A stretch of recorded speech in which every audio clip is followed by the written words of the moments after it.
আজি 25 ডিচেম্বৰ শুক্ৰবাৰ আকাশবাণী কেন্দ্ৰৰ পৰা প্ৰকাশ পোৱা আজিৰ প্ৰধান বাতৰিকেইটা হৈছে উত্তৰ পূৰ্বাঞ্চলৰ উন্নয়ন আৰু আত্মনিৰ্ভৰ ভাৰতীয় সংকল্প কাৰ্যসূচীৰ অধীনত আজি অসমৰ ২৭টা অভিলাষী প্ৰকল্পৰ আধাৰশিলা স্থাপন কেন্দ্ৰীয় মন্ত্ৰী নীতিন গাডকাৰীৰ। দ্বিতীয় খবৰটো হৈছে সমগ্ৰ বিশ্বৰ লগতে অসমতো আজি খ্ৰীষ্টান ধৰ্মাৱলম্বী লোকৰ পবিত্ৰ বৰদিন উদযাপন। তৃতীয় খবৰটো হৈছে দেশৰ প্ৰাক্তন প্ৰধানমন্ত্ৰী ভাৰতৰত্ন অটল বিহাৰী বাজপেয়ীৰ ৯৬ সংখ্যক জন্মদিনত আজি নেতাগৰাকীলৈ দেশবাসীৰ শ্ৰদ্ধা নিবেদন। সুপ্ৰশাসন দিৱস উপলক্ষে ৰাজ্য চৰকাৰৰ উদ্যোগত বিশেষ কাৰ্যসূচীৰ আয়োজন। চতুৰ্থ খবৰটো হৈছে কৰোনাৰ সংক্ৰমণ ৰোধৰ প্ৰতি লক্ষ্য ৰাখি বৰ্ষ সমাপ্তি তথা নৱবৰ্ষৰ বিভিন্ন আমোদ প্ৰমোদৰ অনুষ্ঠানৰ ক্ষেত্ৰত ৰাজ্য চৰকাৰৰ 10 জানুৱাৰী পৰ্যন্ত কেতবোৰ নীতি নিৰ্দেশনা জাৰি। পঞ্চম খবৰটো হৈছে অসমত কোভিডৰ পৰা আৰোগ্যৰ হাৰ ৯৭.৯% বৃদ্ধি। আৰু বহুতো খবৰ লৈ আপোনাৰ মাজলৈ আহিছোঁ। ভিডিঅ'টো ভাল লাগিলে লাইক আৰু চেনেলটো ছাবস্ক্ৰাইব কৰিবলৈ নাপাহৰিব। কেন্দ্ৰীয় গৃহমন্ত্ৰী অমিত শ্বাহে কেইবাটাও চৰকাৰী কাৰ্যসূচীৰে কাইলৈ গুৱাহাটীত উপস্থিত হ'বহি। কেন্দ্ৰীয় গৃহমন্ত্ৰীগৰাকীয়ে কাইলৈ গুৱাহাটীৰ আমিনগাঁৱৰ কুমাৰ ভাস্কৰ বৰ্মন ক্ষেত্ৰত আয়োজিত অনুষ্ঠানত উপস্থিত থাকি ৰাজ্যখনৰ বাবে কেইবাটাও অভিলাষী প্ৰকল্পৰ শুভাৰম্ভ আৰু আধাৰশিলা স্থাপন কৰিব। গৃহমন্ত্ৰীগৰাকীয়ে অনুষ্ঠানস্থলীৰ পৰাই গুৱাহাটীত দ্বিতীয়খন চিকিৎসা মহাবিদ্যালয় নিৰ্মাণ কাৰ্যৰ মাংগলিক শুভাৰম্ভ কৰিব। তদুপৰি তেওঁ অসম দৰ্শন আঁচনিৰ অধীনত অসমীয়া সংস্কৃতিৰ বৰঘৰ নামঘৰসমূহলৈ অনুদান প্ৰদানৰ শুভাৰম্ভ কৰিব। এই আঁচনিৰ অধীনত প্ৰায় 50 বছৰ পুৰণি প্ৰতিটো নামঘৰৰ আন্তঃগাঁথনিৰ উন্নয়নৰ বাবে 2.5 লাখ টকাকৈ আবণ্টন কৰা হ'ব। উল্লেখযোগ্য যে বৈচিত্ৰ্যৰ মাজত ঐক্য সংহতিৰ এক অনুপম আৰ্হি হিচাপে অসমৰ ঐতিহ্যমণ্ডিত নামঘৰসমূহক গঢ় দিয়াৰ বাবে ৰাজ্যখনৰ 8,000টা নামঘৰক সামাজিক উন্নয়নৰ সামূহিক কেন্দ্ৰ হিচাপে গঢ়ি তোলাৰ বাবে ৰাজ্য চৰকাৰে ব্যৱস্থা গ্ৰহণ কৰিছে।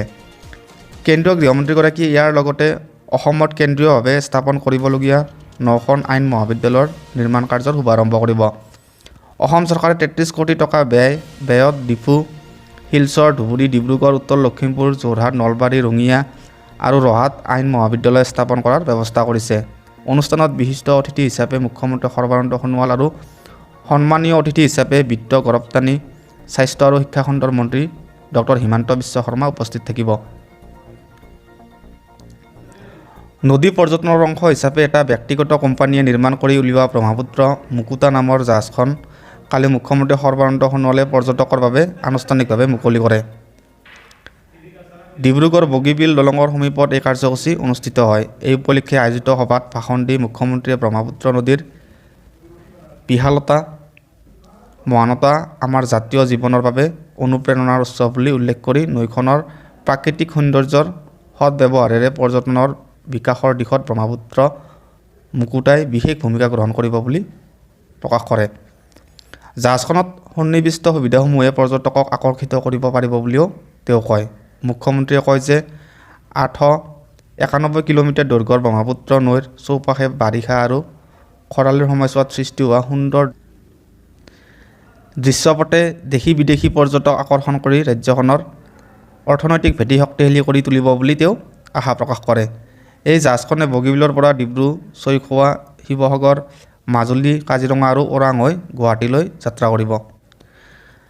প্ৰধানমন্ত্ৰী নৰেন্দ্ৰ মোদীয়ে আজি প্ৰধানমন্ত্ৰী কিষাণ সন্মান নিধি চমুকৈ PM কিষাণৰ অধীনত পৰৱৰ্তী কিস্তি মোকলাই দিব। ভিডিঅ' কনফাৰেন্সিং ব্যৱস্থাৰে প্ৰধানমন্ত্ৰীগৰাকীয়ে এই ধনৰাশি দিনৰ 12 বজাত আনুষ্ঠানিকভাৱে মুকলি কৰিব।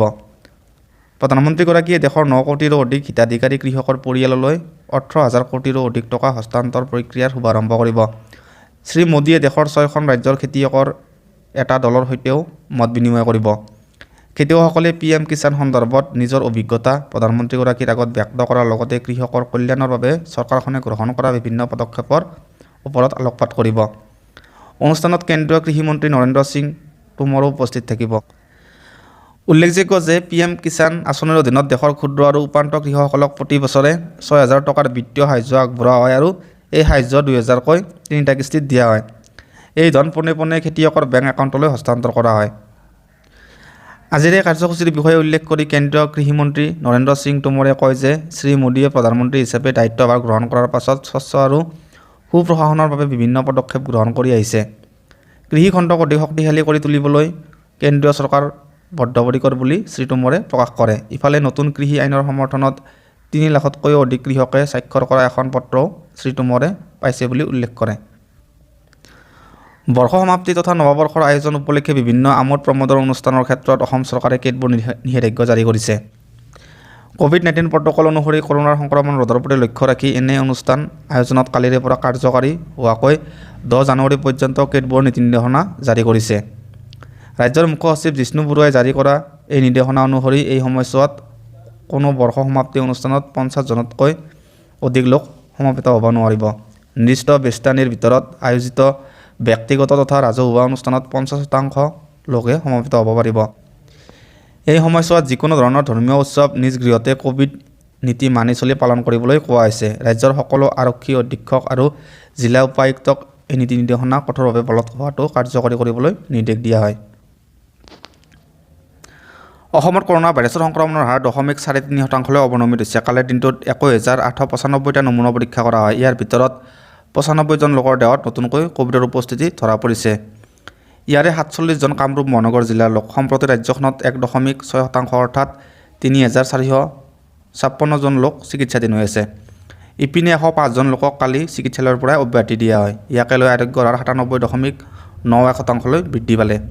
উল্লেখযোগ্য যে ৰাজ্যখনত এতিয়ালৈকে 2,15,775 জন কোভিডত আক্ৰান্ত হৈছে। আনহাতে কোভিডত আক্ৰান্ত হৈ ৰাজ্যত কালি পুনৰ 4 জন লোকৰ মৃত্যু হোৱাত এই পৰ্যন্ত মৃত্যু হোৱা লোকৰ সংখ্যা 1033 জনলৈ বৃদ্ধি পাইছে। ৰাজ্যখনত সম্প্ৰতি মৃত্যুৰ হাৰ 0.48%। উত্তৰ পূৰ্বাঞ্চলৰ উন্নয়ন আৰু আত্মনিৰ্ভৰ ভাৰত সংকল্প কাৰ্যসূচীৰ অধীনত অসমৰ 27টা অভিলেখী প্ৰকল্পৰ আজি আধাৰশিলা স্থাপন আৰু শুভাৰম্ভ কৰা হ'ব। কেন্দ্ৰীয় পথ পৰিবহণ, ঘাইপথ আৰু ক্ষুদ্ৰ লঘু আৰু মজলীয়া উদ্যোগ দপ্তৰৰ মন্ত্ৰী নীতিন গাডকাৰীয়ে 2,366 কোটি টকা ব্যয় সাপেক্ষে 439 কিলোমিটাৰ দৈৰ্ঘ্যৰ 27টা পথ প্ৰকল্পৰ আধাৰশিলা স্থাপন কৰিব।